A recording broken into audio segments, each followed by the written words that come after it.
Guys, we are days away from my roleplay show at the Bangor Walled Garden. There's a handful of tickets left, and I say handful, it's a child's handful of tickets. So it's a small hand, or an adult with small hands, I don't know. There's not a lot, that's what I'm saying.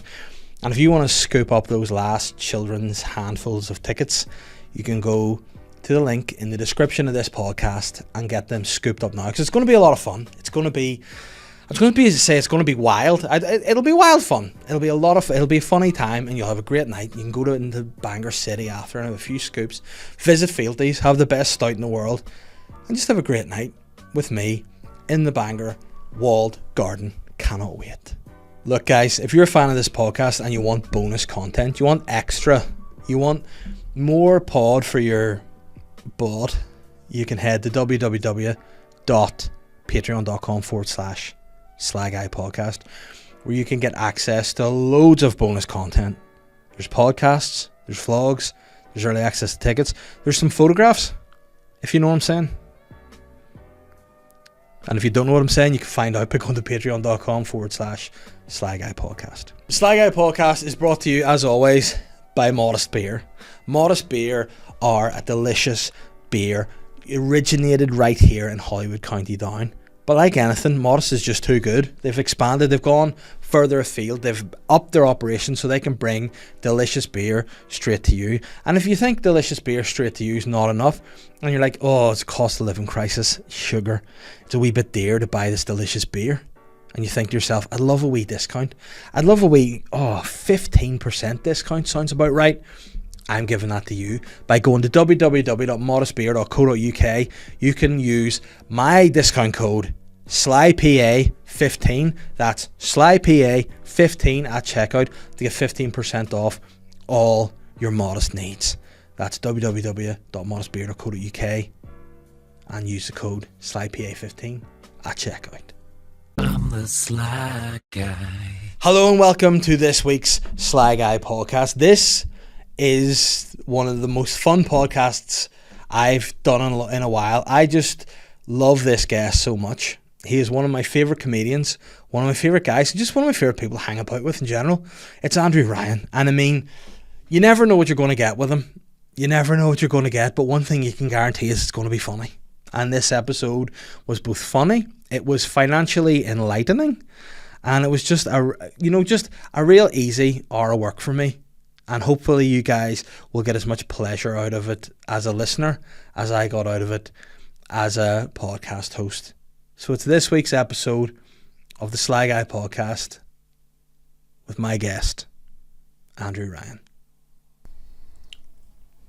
Are we ready? Yeah. What time? Oh, hello. We've started. Oh, right. I thought you were doing you're not doing some big seller and thing. No, done it. The way you normally do. The intro's all done. You normally go, hey guys, I want to talk to you a little bit today about how to clean your anus. Well, buy these products. If the listeners know one thing about me, it's I have a dirty bum, so they don't need to worry about any products. I was convinced I was pissing blood this morning.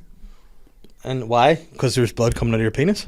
No, there was blood in the toilet, and I didn't look down when I started. Then when I looked down, did that come out of me? But then if you're urinating blood, it comes out constantly, doesn't it?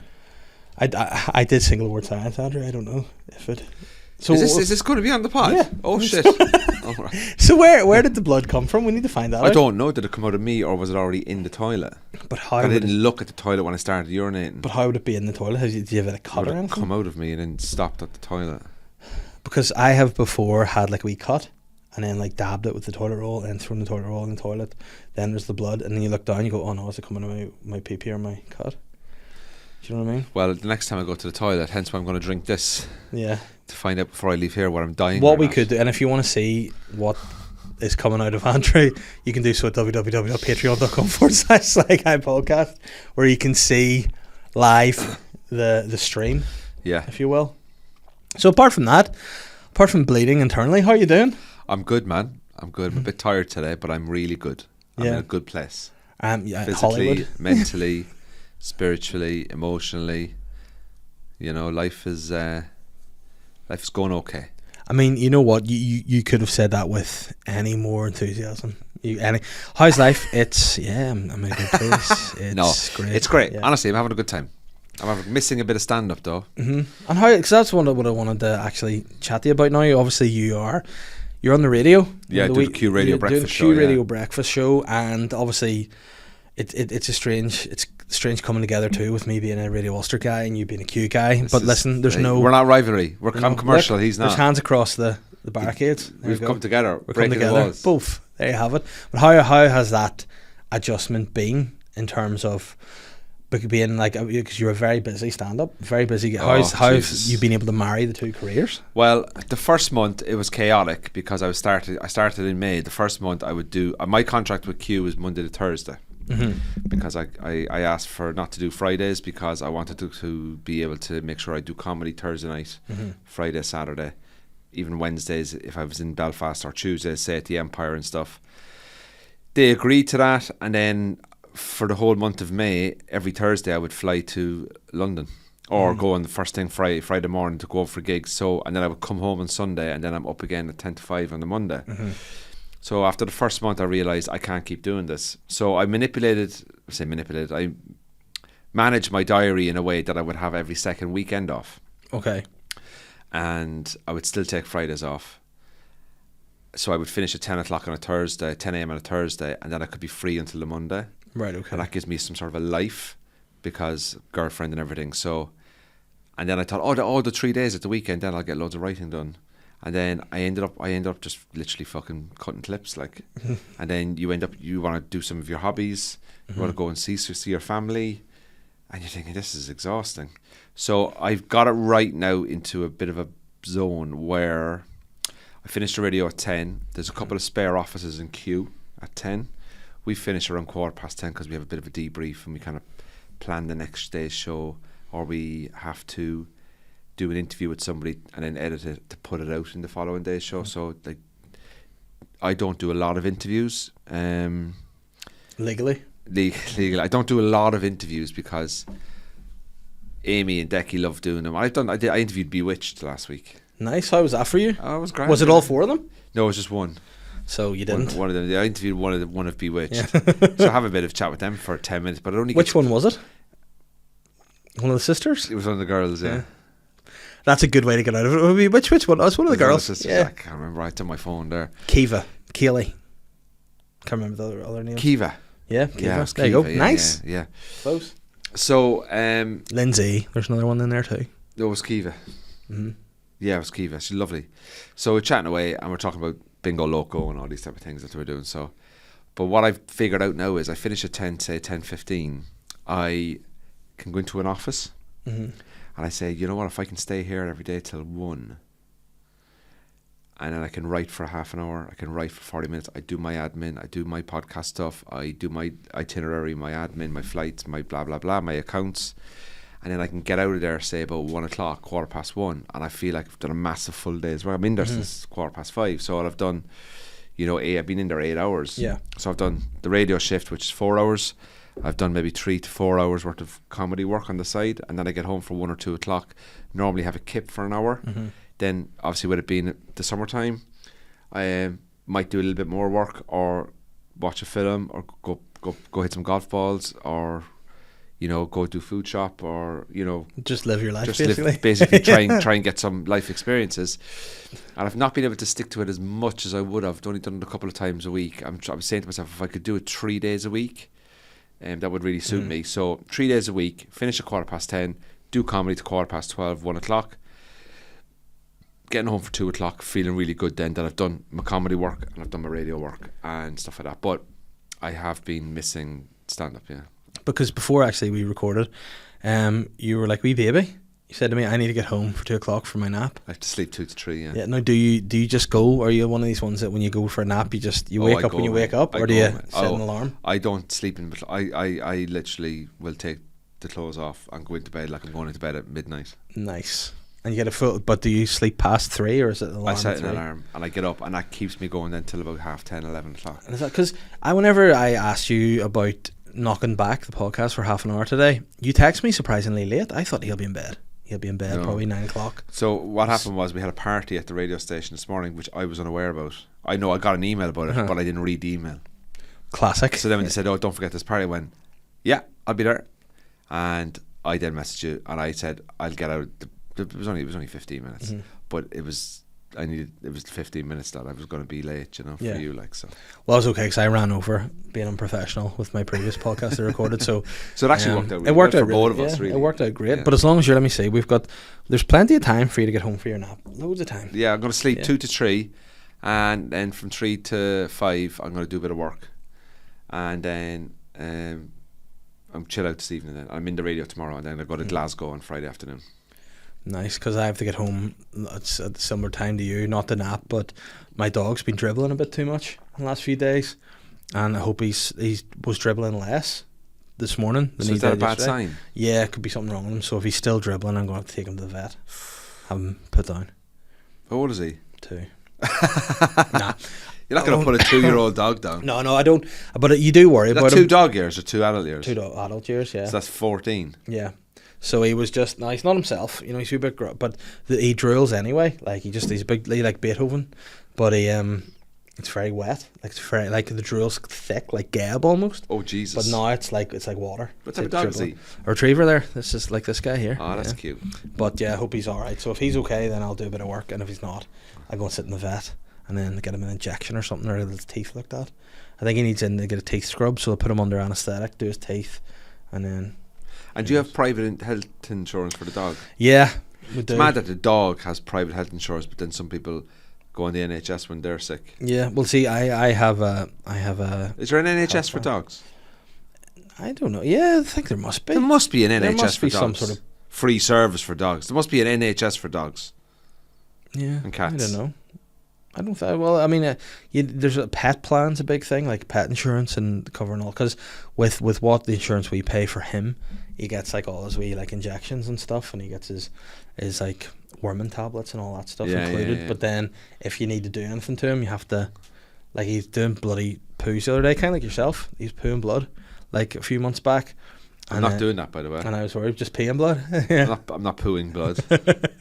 But he was pooing blood, and I was worried. And then I rang the vet, and they're like, "You can bring him in, but it's going to be like £300 just to look at him," because I was out of hours. And I went, "You know what? We'll give him an overnight." And then overnight, we gave him some rice, and he pooed normal again. So he was fine. But you worry about dogs because they can't talk to you. Well, they age quickly. Yeah, they do age quickly. They're like women. Just joking. Don't mean that. Sorry. I'm not commenting no. there. No, because I know everyone will be like, you know. Just kidding. That was for my wife, Catherine. That one was for you. Hope you appreciate it. Love you, yeah, Catherine. love you. And I love my daughters as well. I just love females. Yeah, you know, females are great. I'm like Prince. I just love females. Females are great. They've an amazing ability to enlighten and enrich your existence. You know, I was at home when my girlfriend, she bought a packet of biscuits, right? Mm-hmm. And I ate the whole packet of biscuits. And she came home from work and she said, babe, I'm sure I had put the biscuits in this cupboard. And I knew I'd eaten the packet of biscuits. So I went up to the cupboard and I started to look in the cupboard for the biscuits, knowing that I'd eaten the biscuits. And I said, I don't know where they are. I don't know where they are. So she started going around other cupboards. And I started following her going, well, I don't know where they are. I'm trying to get out of it. And she just turned around, she looked at me and she went, you're too keen to look for these biscuits. Yeah. Therefore, you've eaten the biscuits. Yeah. And I was like, I don't know if I've eaten them or not. And then I owned up to eating the biscuits. And she was like, I cannot believe you've eaten all these biscuits. What biscuits were they? They were like a digestive biscuit. Oh, just with no chocolate? I was dipping them in. No, I had a couple of sittings with them though. It wasn't one sitting. Like just a sleeve of biscuits in one go. A sleeve of biscuits, yeah. But I can. Do you have any, like, if you were to do that, would you have ways of like sneaking and hiding or like getting around it? I used to hide snacks, yeah. Mm-hmm. But I don't know. Now I just eat what I want. Yeah. But I don't eat snacks too much. Yeah. Like, you know, I'm as bad as fucking anybody, really. Like, but I suppose if you just balance it with a bit of water and a bit of exercise, you'll be all right. I find sometimes I like gaslight Catherine with stuff. She'd be like, I'm pretty sure I bought those, and I'd be like, nah, I put them in this cupboard. I'd be like, you mustn't have. You know, when knowing fine well, I know where they are. Yeah. But the good thing now is I would blame kids too. I'll be like, the girls must have. I gave them some of those biscuits. Yeah. You couldn't have eaten an entire sleeve of Jaffa cakes in one go. I'm like, well, I would. Sleeve and a half. Yeah. 2 fucking sleeves. Jaffa cakes are there. I'll tell you something. A sleeve and a half, 2 sleeves. I could. And do you know Jaffa cakes have lime Jaffa cakes? So I've heard this, but I've never seen them in the wild. I think it's a blackcurrant Jaffa cakes as well. But then how are they Jaffa? I don't know, but I tell you something, they were amazing. The blackcurrant ones? Oh, touch me up and fucking lube me, like, absolutely gorgeous. But not in your bum, because it's already Not bleeding really, off. It's already bleeding mine's off. not bleeding. Like. Are you sponsored by these guys? Yes, Modest Beer. Oh, do they need anyone else? I'm sure they're open to it. But if you want to get 15% off and you want to try some Modest Beer, What's you can Modest do so. Beer like? Delicious, really good beer. Really, really nice tin beer. Originating here in Hollywood, County Down. Is it Hollywood? Yeah. County Down? North Down? Well, it's County Down. North Down. Well, it's North Down, but it is County Down. Yeah, yeah. You know. I had to get onto the local environmental health. You need to turn this round for a start. To advertisement, Jesus Christ. Yeah. I had to get onto the environmental health. About the biscuits? No, but a dog. That's not Constant my dog. barking. And was it a neighbour's dog? Well, trust me, I wasn't the only one complaining. I found out, I heard about it, but I didn't actually make a complaint. I asked for, was there an update? But I didn't make a complaint. Apparently there was like 11 complaints or something. No. Somebody told me that anyway. By the way, do you know this was my old job? Yeah. What is the? I know this was your old job, but now I haven't made a complaint. I got onto them because a neighbour said it to me, and I just said, look, has there been any action taken, or is there actually action? A neighbour of mine's looking for an update, bit of an elderly neighbour, if you know what I mean, right? Disabled? No, just elderly, and kind of like I tried to help them out a bit. If you know what I'm saying? You're looking a wee bit in that will action. Yeah, I see what you're doing. a bit of a. Oh, the name has gone out of me. What's the name of the GP that killed all the people? Harold Shipman. Bit of Harold Shipman about me, right? So, but they haven't come back to me. Yeah. So Who, what happened? The elderly neighbour? Yeah, Or you've really shipping them? No. Like the council. Yeah. See the thing about that is. So explain to me, if there's a dog now, the dog barking actually doesn't bother me. It bothers other people, and they tell me. I feel you're like just so empathetic. no, that I bothers feel you? a lot of people I feel use me as a like representative because they think, oh, go to Andrew Ryan, he knows all about that stuff, he'll stand up for this, he'll stand up for that. The amount of people when I was on Shane Todd's podcast that messaged me saying, I was on a delayed flight, can you help me get my money back, and can you help me this, can you help me that? One woman, she got £200 back for a cancelled flight because she saw me on Shane Todd's podcast, and then messaged me. She said, "Oh, I got £200 for a cancelled flight that was over. It was cancelled flight, blah blah." And she goes, "Thanks very much. If I didn't hear you on the podcast, I don't think I would have figured it all out." And now somebody messaged me the other day, "Where is the cheapest diesel?" All because I like to save a bit of money. Organised. No, I like to save money. Why would I want to give my money away to a company when if I spend 5 minutes a day researching something, I can save a bit of money, use that money then to waste it on a shitty holiday, clothes, or something nice for myself, or do it for someone else. And then people say to me, "Oh, why would you do that? Why would you not want to save money?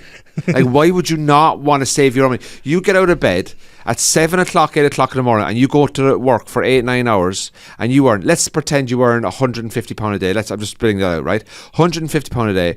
And then because of your lack of fucking the lack of wherewithal, not to do a bit of research, to shop around for home insurance, to shop around for car insurance, to shop around for gas and electric, to shop around for Wi-Fi, to shop around for roadside assistance cover, to shop around for flight refunds, to shop around for travel cards, to shop around for cheaper travel insurance, shop around for cheaper mobile phone insurance and the best payment plan. Why would you want to hand more of your £150 a day to somebody else when you could save loads of it by using the tools that you're using your wages for, that you're paying for Wi-Fi and laptops and phones, to do a little bit of research? Martin Lewis is the king, man. The man's the king. And then people are coming to me now think I'm some sort of fucking money saving god. Yeah. But so anyway, my neighbours are the same as well. My neighbours are, sorry for interrupting you, Dave. My neighbours are the same as well, right? My neighbours are the same. They think I'm like I've emailed the Alliance Party about a few things where I live. They've always got back to me, right? They haven't resolved any of the issues, but they've got back to me. Few of my neighbours know that I like to, how would you say, I'm not afraid to point things out. Bit of a Karen. No, there's a difference. There's a difference, Dave. There is a guy like me who, first of all, I hate overspending on stuff I shouldn't need to overspend on. So if I want to buy a pair of Nike trainers, right? And obviously you can go into the high street store, you can go in and have a look, and you go, how much is this? Was £110, now £90. Yeah. I'm like, okay, so what I do is you take a photograph of the barcode, take a photograph of the shoe. Okay. You go home, you open the laptop, Yeah. And you see if you can get those shoes from £90, see if you can get them on a different website, including delivery, for about 75, 78, 80. I'd save yourself a tenner. Why am I so bad for saving yourself a tenner? But what I'm saying to you too is, see if people are messaging you and they're saying you've saved me £200. Yeah. I should be on a cut. Why don't you be saying to them, look, well, since I saved you that, why don't you get on the Cork and the North Patreon? They have done that. Some have done There that. you go. See, that's a good way to do Yeah. it. Why don't you do that as a money saving extra bonus episode? And just money saving tips. Yeah. Don't go out of the house. Yeah. Who's your man? What's he called? That Joe Rogan's always on. He got sued there for saying Sandy Hook didn't exist. Alex Jones. Alex Jones. You're like Martin Lewis meets Alex Jones. Combo you need. Yeah, you know my car insurance has gone up 35%. But has it, or did you get on? I know it's going up 35% because car insurance has gone up across the board about 40%. Because I got on I renewed my car insurance last week. And what did it go up? Yes, but they quoted me £570 or something for it, and I phoned them back and I went, I'll tell you what, I've spoken to a few other people. They always say that to them. Yeah, but also name the other companies. And I did, but then I also made up the price too. Yeah. And they were like, okay, so say 570. What about, would you be happy if we could do it for 480? And I went, yeah, I would. And then the other quotes were sort of a wee bit around you that. Made up sometimes some of the companies will ask you to send the quote to them though. Yeah, but they didn't. What? Same as I got my Sky. I love the barter now. I feel like that's a skill that's going downhill. Whenever, because Sky are sneaky buggers. What they'll do, they'll get to the end of the contract and they'll renew it at the full price. Yeah. So you phone them up and be like, listen, I've been talking to Virgin. I've been speaking to the BT. I know about dodgy boxes. Yeah. I'm like, listen, I know guys in the States that can get me things. Yeah. And then they just got me a great deal. So I've managed to save a good bit on that and my car insurance. And then I've got another car insurance. Yeah, but if that was me, that was me telling that story, Mm-hmm. people would criticise me for being a fucking idiot. But it was listening to you, they're going, that's quite sensible, Dave. Yeah. But why would they criticise you for being an idiot? Oh, some people have called me like, stingy and stuff. I said, no, I'm just do you know what? minding my own money. See if you can be bothered to do that, why not?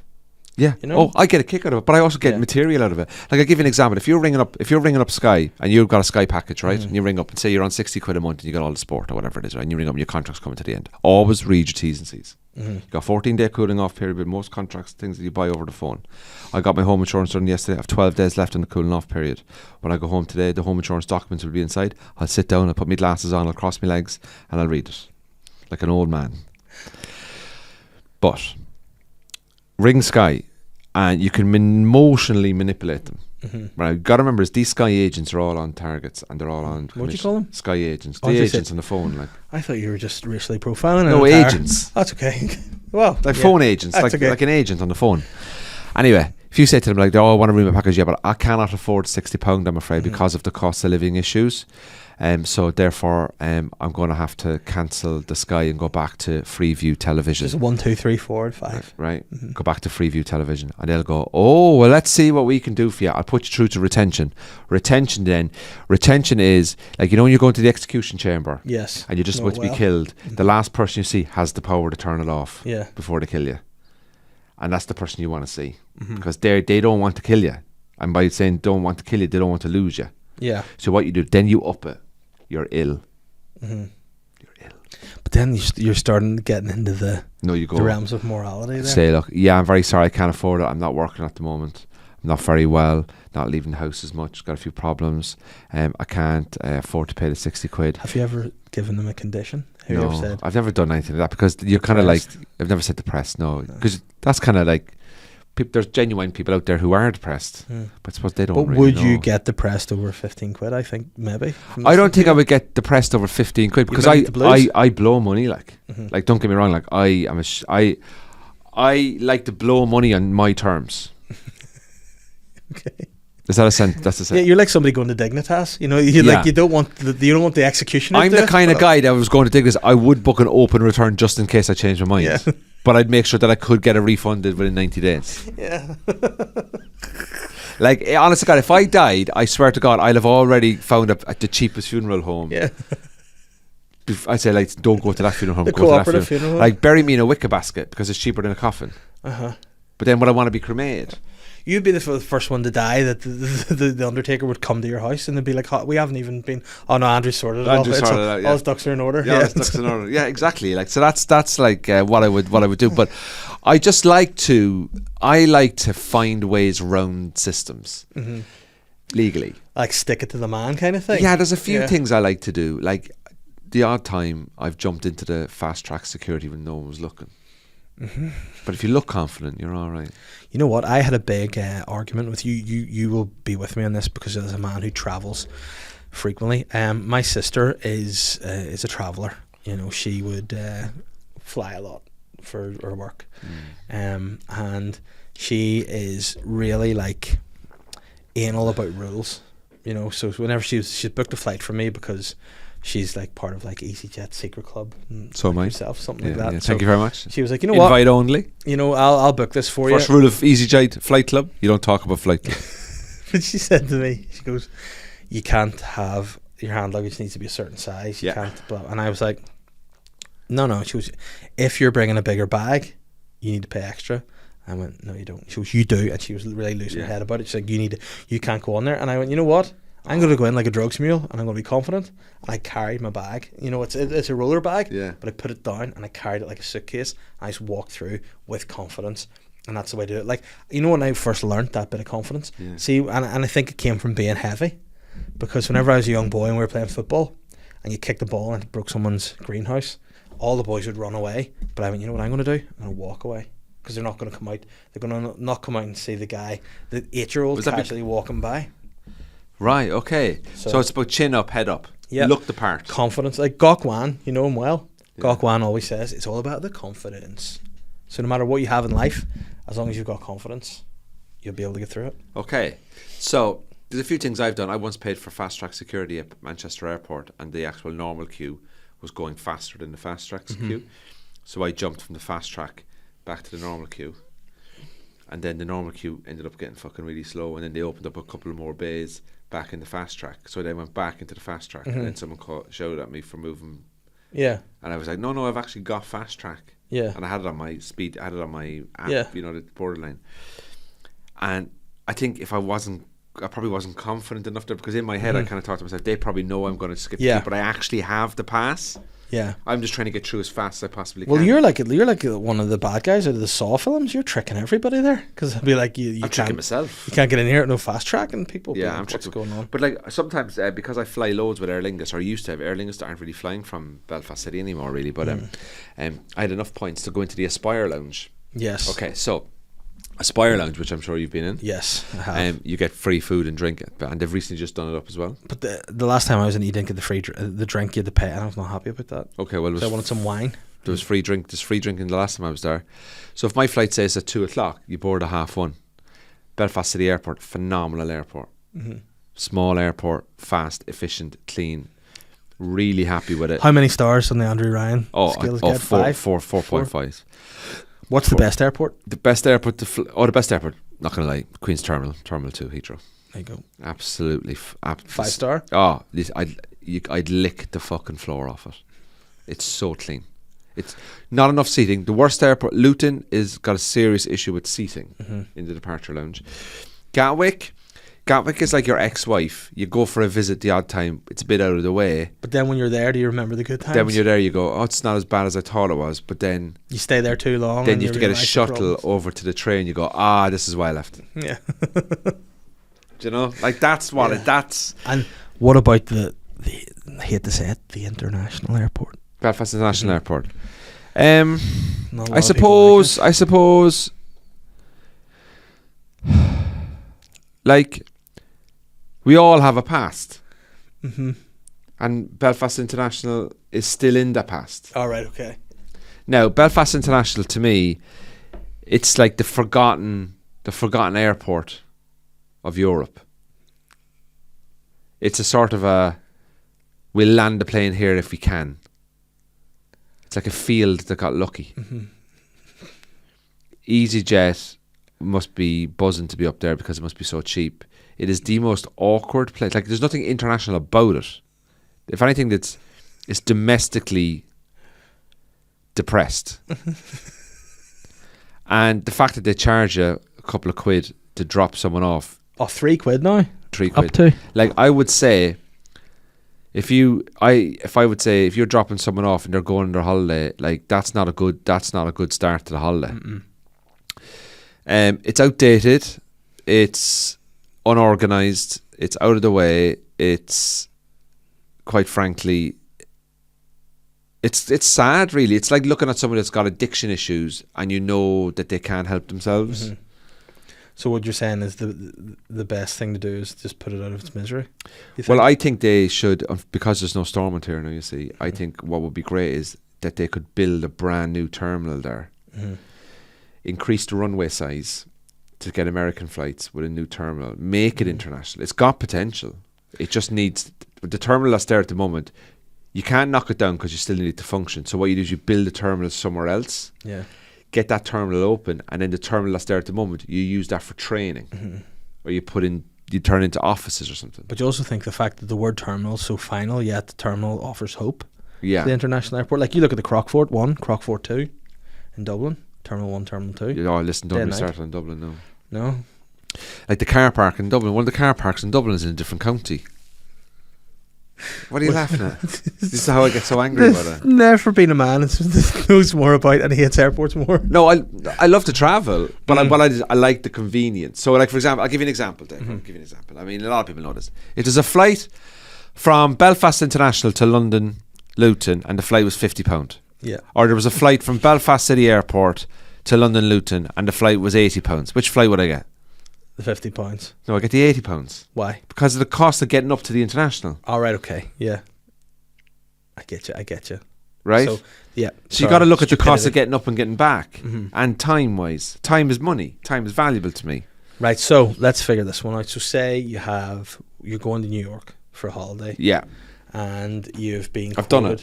Yeah, so it's £800 for a flight return. Yeah. Not happening. It's not happening. No. Not even going. Don't even start there. It's about $550. I'd say on a good day. Say six. Go on. 600. Probably Paddy's weekend. From 600 at Paddy's weekend from the international. 600 from the international. Okay. Or it's 450 from Dublin.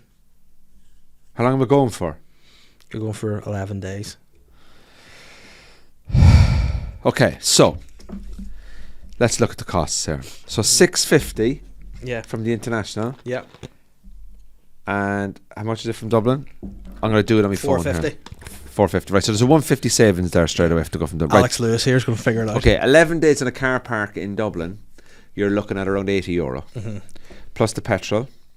It's about an hour 45 drive down. So that's just over 3 hours 20. International's a half an hour up, half an hour back, so an hour. So there's a difference there of 2 hours 20 plus £80 cheaper. The profit that you're going to, so the £80 onto the 450 plus 80 is 530 plus fuel down there. You're looking at around maybe 570, 580. Okay, so therefore you're up to the same price now as international. So you go international, you're looking at parking there maybe around for a week. You're looking at about 40, 50 quid, I'd say. If you book it between 4 and 6 weeks in advance, that's the best way to do it. Or you can get a taxi up, or you can get the bus. Bus, I think, is £14. There's a hassle that comes with the bus, isn't it? Yeah, but there's the a hassle bags of and sitting the in the car cases. for 2 hours to Dublin. Now, you got to understand this. You can listen to Cork in the North. You can listen to Cork in the North, yeah, but you can also, do you get pre-immigration clearance at Belfast International? Because you get that at Dublin Airport. I don't know. I don't think so. In Dublin Airport, you go through American. That's right. Yeah. There. So do you get that in Belfast International as well? Because that would be a factor. Well, we'll say no. When I arrive in New York, I don't want to be queuing up for immigration. So if I can get immigration done this side, then I'm happy. Do you know what? If Belfast International had immigration, I would go to Belfast International. But say they don't, but because they don't, they'll knock 50 quid off it. Is the 50 quid worth a couple of hours in a queue at the other side of New York when I want to start my holiday? I don't want to be pissed off starting my holiday. What I would do is, honestly, I've flown from Dublin before to New York, and it was a joyous experience. So you go back to Dublin. To be honest with you, you're splitting hairs here. It's time on money. It's time over money. This is what's more important. Because this is the it all then comes down, guys, give me the flight times. Give me the flight times. Flight times is a major issue in flights. I like flying in the morning because that means you don't have a lot of delays. Dublin flies at 9:30. In the morning? Yeah. Okay, so... The international 6:30 in the morning.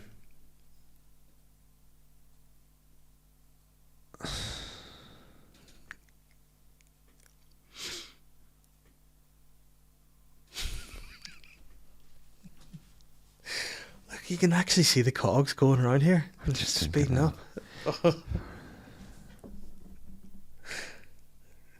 Dublin. Dublin. I'm going And Dublin. what was the deciding factor Time? there? 6:30, so it means I have to be up about 3 o'clock. But do you not get buzzing It's, about that? it's not acceptable because you can't sleep the night before you go on holiday. I'm going to walk, get a couple of hours sleep, and then sleep on a flight. But I'm going to be leaving. Say, it's the time difference going over there. So you got to take all these factors into account, man. Mm-hmm. I would have to go Dublin, I'd say. So Dublin wins. Dublin wins, yeah. And Dublin Airport, you know, like that's another sad, hard case. Like it's a difficult place, you know. Well, what would there be a big switch up from you between the terminals? Because Terminal 2 is great and Terminal 1's not. In Dublin, Terminal. Oh, I like the new terminal. Yeah. Anything new is good. Yeah. Anything new, they've learned the lessons from the past. So you know what? I think that's actually quite a good segue into the next question that I want to ask you about the new and the change. So now we briefly spoke about your shift in the radio in the mornings. Yeah. And how you're trying to balance things. Oh yeah. And how do you feel now about stand-up? And how has stand-up been going for you? Have you been enjoying it as much? Has it taken away from it a bit? What's the story? With the stand-up, because I predominantly just worked in the UK really, and I would commute over, I got really tired of the travel. Yeah. As much as I like travelling. So because I was on 6 to 8 flights a month, I got all the travel hacks, you know? Yeah. And I don't think this we need to get you back for a travel hacks episode because we can't do. Like I'll go to Glasgow tomorrow now, right? Uh-huh. I'll bring 2 pairs of boxer shorts. I'll bring 2 sets of socks. I'll bring 1 pair of jeans, the jeans that I'm wearing at the time, and I'll bring a shirt for stage, and I'll wear a top on the way over, and I'll bring a small tiny coat and a small wash bag, laptop chargers, and a notepad. There's nothing. I don't need to pack much. It's nothing. So I have a light little bag over my back, and I can do 2 days with that light little bag, no problem. Because we're comedians, we can waste time easily. Yeah, we're very good at staring at things and like overthinking. And drinking coffees. Yeah, and I'm in a hotel. I'm in a nice hotel, so I'll watch TV and I'll do a bit of writing. All I need is a pad and pen, you know. It'll be a nice time. But for me, I finished a little tour and took a bit of time off. Filmed it. Should be out the end of this month, hopefully end of August. Special, which will be released to my patrons. And what's it called? Just called Yes, I Just Said That. It's called Yes, I Just Said That. Yes. Or are you being rude to me? No, it's called Yes, I Just. I Said thought you were that. like, it's called Yes, I Just Said That. Yeah, and that's the kind of point of the show. It's about me saying things I shouldn't be saying and stuff like that, and different tones of saying things. So, and I had a bit of a break and I went on holiday, and now I've come back, and I must admit I was filming a show at the Empire, and it was so good. I was so nervous about it from about 5 o'clock. And I got into the venue. I normally get into the Empire when I'm hosting at, say, 8:30. I'll get in for 20 to 8. I was that nervous. Well, why be nervous? Because you are an experienced professional. You've done these things plenty of times. Yes, because I was nervous because I really cared about it. You know, like I really cared about stand-up. I know, there may never be the best fucking stand-up comedian in the world. And I'm not naive to believe I would be. But I did the show and I just said to myself, this is what I love doing. Like, don't get me wrong, doing the radio is amazing, and I love it, and it's a new skill set, and it's a challenge, and I like challenges. And I've always wanted to do radio. Do I see myself doing radio forever? No.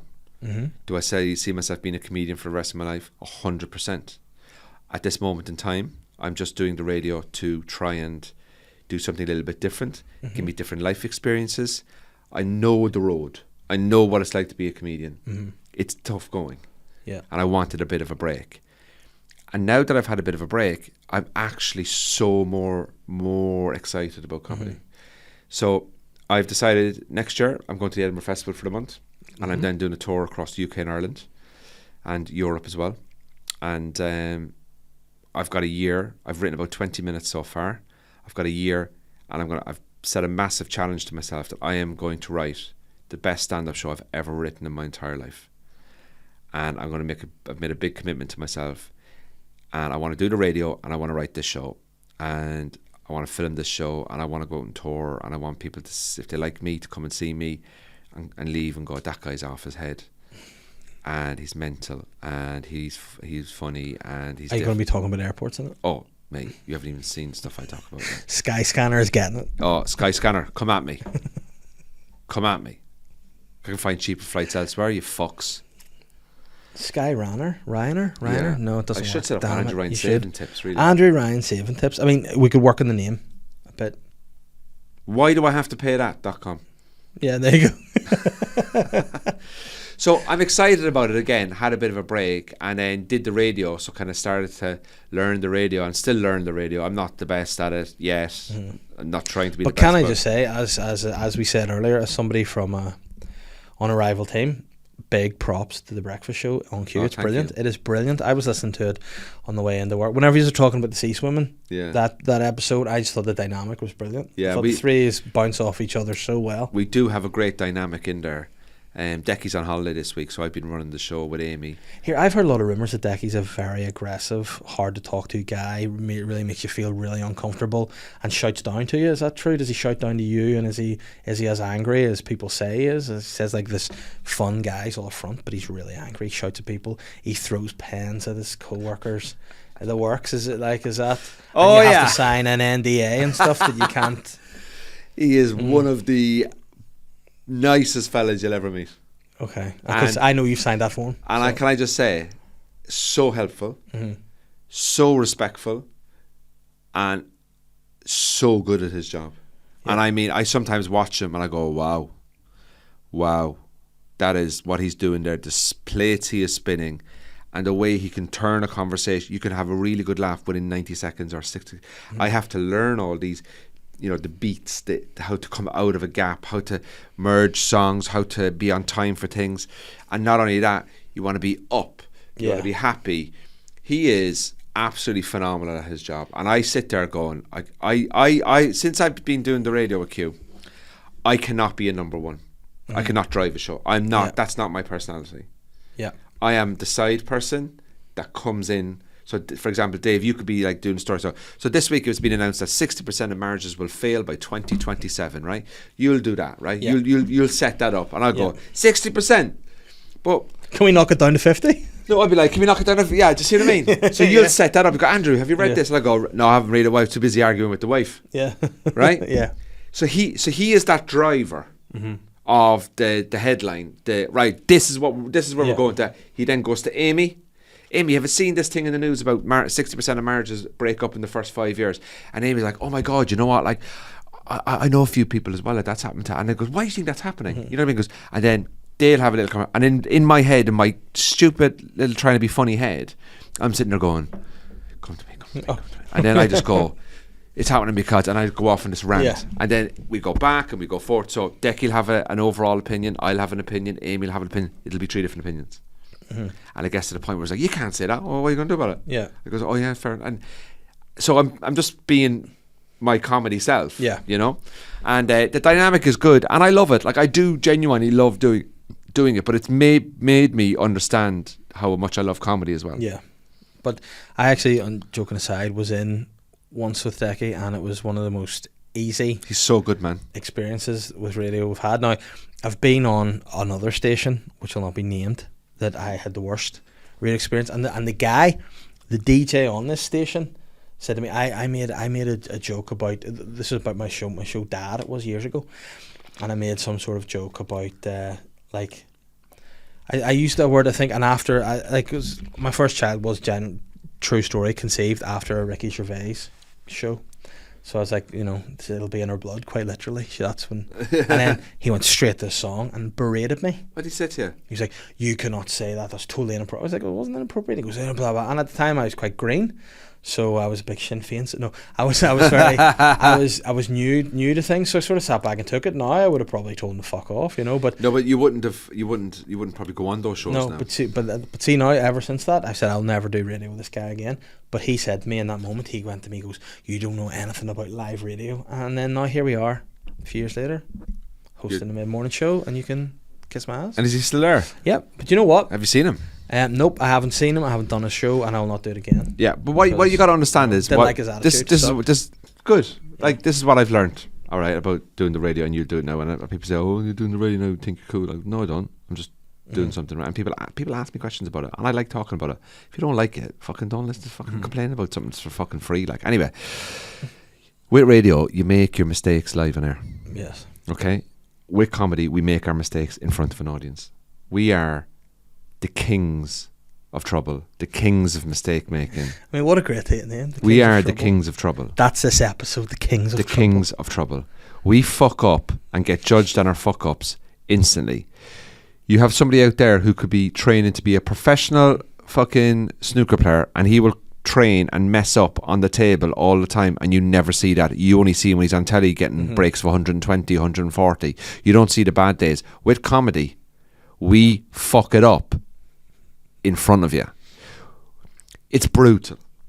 But you know what? When it goes right, the highs are so high and the lows can be low. But if you can learn to not get too high and not get too low, and you get a bit of a balance, that's fine. But with the radio, I would say it's made me a better comedian. Because it's made me have a bit more empathy.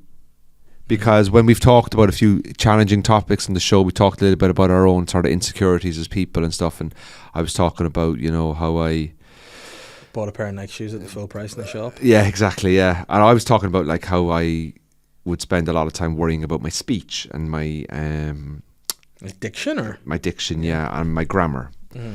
For somebody who talks, I have a lot of confidence issues in grammar. And when I see Decky on the radio, he's so tidy, he's so clear. And then I went away and I thought to myself, you know what, but that I don't want to be him. I just want to be me.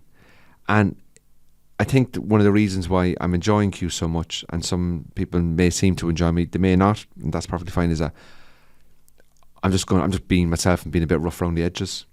And there's the other professionalism there that can tidy that all up for me. So I'm just going in being myself. You know what I mean? And then it makes me appreciate sort of comedy more, but it's actually just be yourself. Yeah. Just be yourself. But I also think a wee bit of that too. It's like, I think to have maybe comedians on radio or comedians or podcasters doing, like, when I was filling in for Connor Phillips, I was very aware that, you know, I don't want to just be like an impersonator of him or just coming in, because he's very high energy, much more than I would be. Yeah. And it was like, you know, like if you go for like more sort of stereotypical radio style, like that's not what you're getting. So when they got you into Q, they wanted you from what they've seen you doing. Yeah, but when I went in, I tried to be something a little bit different for the first week, and I went, no, I'm not doing that. I'm just going to be myself. And as soon as you do that, it's much easier. No, well, I actually changed. I've actually changed my tone a bit. I used to go in and I used to be just quite, way, come on, I don't care mentality. Yeah. Now I like to think I've gotten very, very streetwise in there, but have still kept to myself. So I know when to come in, know when not to come in. I hosted the show today now, and I was very sort of like more stressed about the running of the show, the timings, you know, all this, like the blocks and the breaks and being on time for news and travel and the songs and the phone calls and copy and paste and loading things in, and then traffic and trying to have banter but make sure you're on time, and that I wasn't actually able to become myself. Yeah. And whereas you might be a bit different, you might be really comfortable driving, whereas I'm not. No, I like to be driven. I like to be chauffeur driven, and I just kind of, as long as you hit your beats and you. Yeah. Because again, that was the thing. I was. No, would you like to be a number one or a number two? I'd like to be. I like someone to work the desk, but I'm happy to host and stuff like that. Yeah. So whereas I wouldn't be happy to host. Right. Okay. I want to be. So, say for example, we had a breakfast show, right? We called it the Sly Guy Breakfast Show, right? Yes. The Sly Guy Breakfast Show with Dave Elliott and Andrew Ryan. The first voice they hear after most links is going to be you. Yeah, right. Yeah. And I'm sitting here, and you're going, right, Andrew, 60% of marriages break up in the first 5 years. You know what? I'm married 8 years, and we've not broken up, so we're only 40% of the success rate. And I would be like, yeah, but are you happy though? Yeah. And then I'd have to really think about my life. Yeah, and then what happens is you're the lead, and I'm the guy coming in with the comments. And then there's a few things that I will lead on, but overall, it's you're in that. It's like you're the manager, I'm the assistant manager, and then we have another assistant manager as well. But you know what? I like having done the show with Shane before, where he's led it. I enjoy being the number two, the number two as well. But again, it's the pressure I felt, because whenever I was filling in for the mid morning show, it's directly after the Stephen Nolan show. and you're listening to it through your headphones, and you're hearing. There was a very grim story on Nolan about the families of parents of disabled children not being able to get access to healthcare. Yeah. So like you'd Stephen on, you could be like, we are going to do all in our power to try and help you. This is an horrendous scenario. We've got our support. The mum was on, she was crying. And then it's like, din, din, din, din, din, the Connor Phillips breakfast show. And I was like, it's Dave Elliott. And I was like, oh no. Yeah. You know, it's a weird energy, but because you have to. And are you taking calls on that? Yeah. So people. And how are you finding that? It was okay, except there was one bollocks, and it was a guy who, like, we were in an old studio, so I was hearing the producer in my ear. Now, whenever we did a run through before, we were doing some stuff with some of the team, and I was like, again, because from doing podcasts, you'd have guests on. Yeah. You're here to like just chat to the guests, let them lead, let them speak. So when I had the people and the producer was like, no, you need to lead, and I was like, but I don't want to be cutting people off if they're saying something funny or something, worthwhile. You don't want to be cutting them off. So he was like, no, because you're leading it, you have to. And I was like, well, I thought that I was, and this is whatever. So then the guy was on the phone call. All I could hear was in my ear going, cut him off. And I was like butting in then, and he was saying, don't cut him off. So what I was hearing was the opposite of what was, and that was an uncomfortable one. But other than that, the calls have been great. Have you getting abuse? No, actually, it's been quite, because of the nature of you doing anything. Like when I did the sketch show Late License, I was harangued. See on Twitter, by who? Just people on Twitter. This is the shittest thing I've ever seen in my life, and blah blah. It's like, hold on, well, again, like you said, turn over. Do you know what I mean? But don't mind those people. They're not fucking idiots. Tubes. People complaining about free stuff. I mean, like, how sad are you as a person if you watch a podcast for free and you complain about it? Mm-hmm. Like, if you don't like it, just don't watch it. Yeah. Like, fucking go on, do something with your day. But then, have you ever looked at those guys? But they make the comments. You look at them. Not one of them is good looking. You ever notice that? And they never look happy in themselves. So yeah, it's a bit sad. As Donald Trump says, I wish them well. You know, I wish them well. I'm sure they're good people, but move on. I was saying to myself, I was going to turn off comments on everything on my social media. Mm-hmm. Turn off comments on TikTok, turn on comments on YouTube. I look in the odd time, and I said I'm going to turn off. I'm basically just going to post stuff and not allow comments on any platform. Yeah. So I can't hear it. I don't want to see it. I just want to go, hey, if you like what I do, I'm doing this. If you don't like what I do, don't follow me. Mm-hmm. Fuck off. Go to fuckity fuck village. Mm-hmm. I don't care.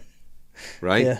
If I can get a small group of people. Could you get them good flights to fuckity fuck village? I could get them good flights to fuckity fuck village. I'd fly you fucking there myself. Prick. You know who you are. But anyway, if I could get 10,000 people to come and see me every 18 months for the rest of my life, maybe 8,000 people all over the UK, Europe and Ireland, I'll take that right now. You sell it to me now. I'll fucking bite your hand off. But then this is life though, isn't it? That if you agreed to that, once you had that, you'd be like, I like something else. I like more. You know, you're never content. No.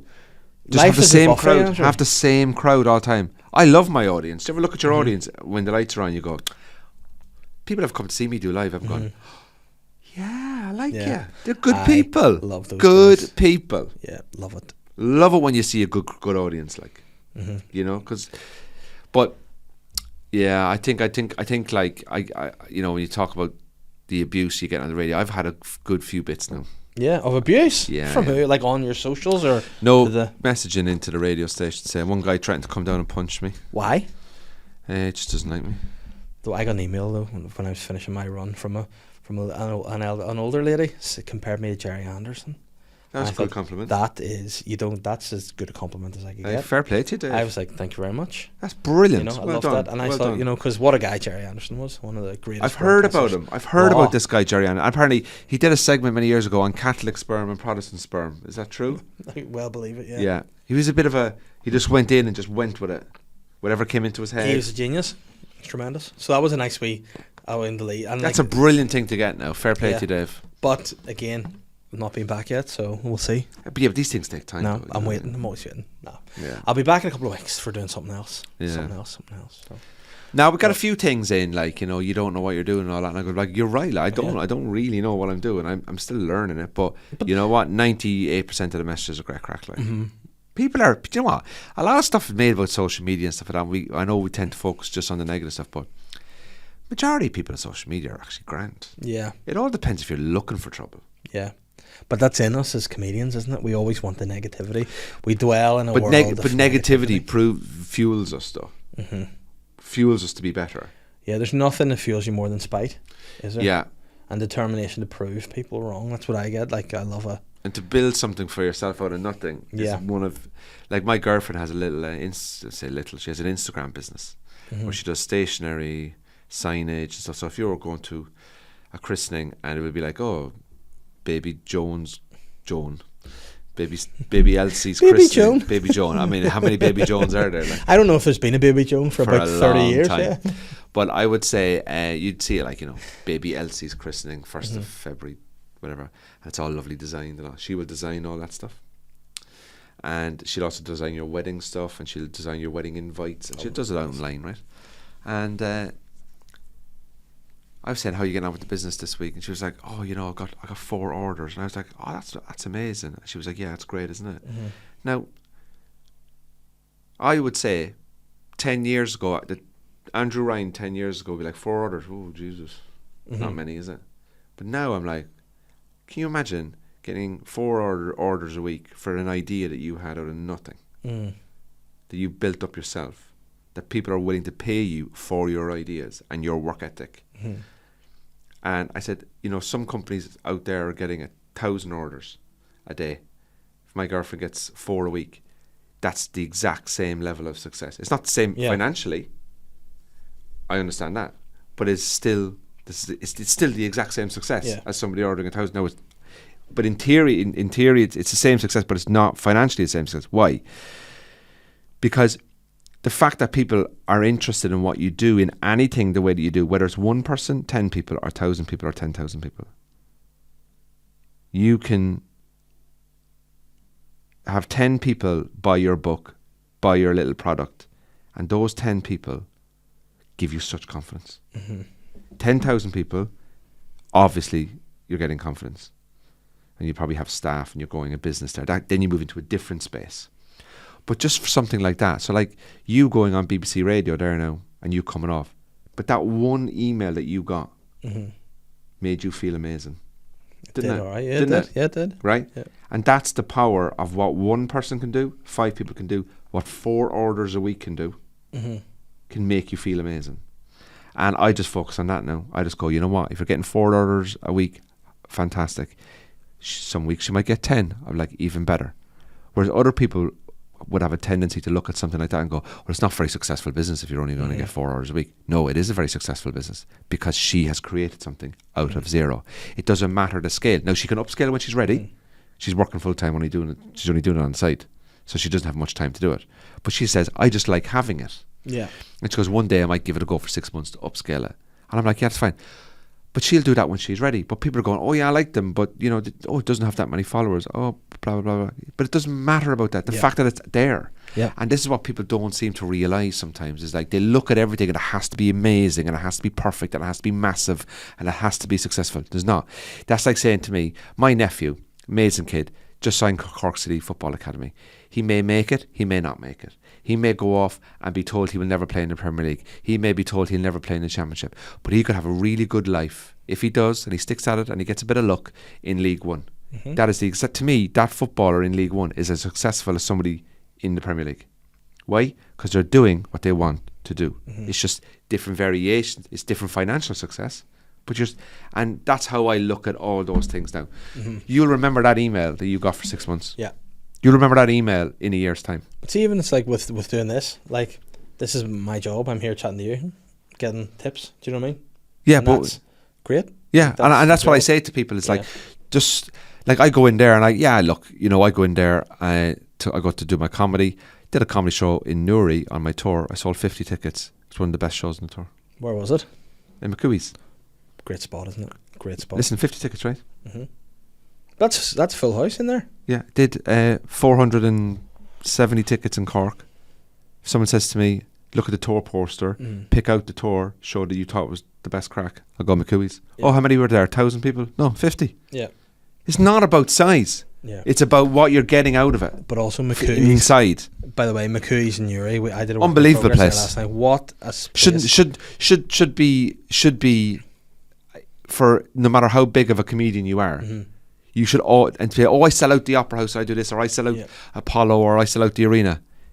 You always have to go back to that 50 seat and do that room. Because I've said there are other places you can do stand up in Newry, but I said I will always do McCooey's. Always do McCooey's. Always do. It's great. It's got everything about it that should not work. But it works. But it works perfectly.